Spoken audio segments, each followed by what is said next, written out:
Last time of take off అయిపోతుంది. తర్వాత హైదరాబాద్లో మాకు ఇంకో ప్రోగ్రామ్ ఉంది.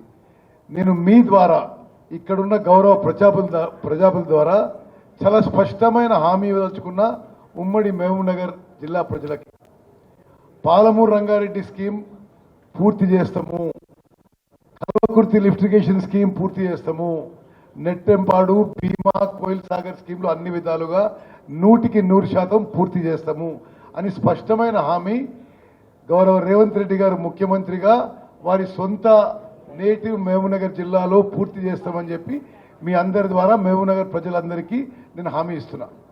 అదేవిధంగా ఈరోజు ఉదయం మేము పరిశీలన చేసిన దాంట్లో ఉద్దండాపూర్లో లిఫ్ట్ ఇరిగేషన్స్ అది ల్యాండ్ అక్విజిషన్ విషయంలో సరే వెంటనే అంత అమౌంట్ చేయలేకపోయినా వచ్చే 6-7-8 నెలల్లో ఒక మీకు ఇన్స్టాల్మెంట్స్గా మీ ల్యాండ్ అక్విజిషన్ అమౌంట్ మీ R&R అమౌంట్ ఇచ్చేస్తాము. గట్టు లిఫ్ట్ పూర్తి చేస్తాము.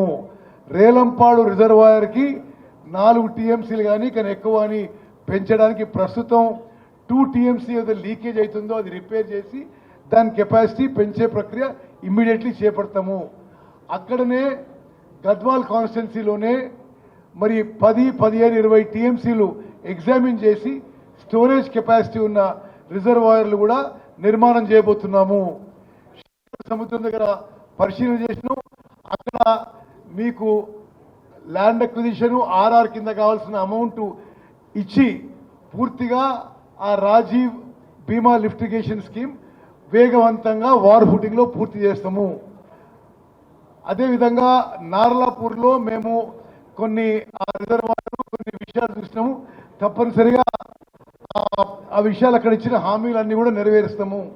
అదేవిధంగా జితేందర్ రెడ్డి గారు పాయింట్అవుట్ చేసిన ఈ కాలువలకి టెండర్ల విషయంలో వార్ ఫుటింగ్లో మేము యాక్షన్ తీసుకుంటాం.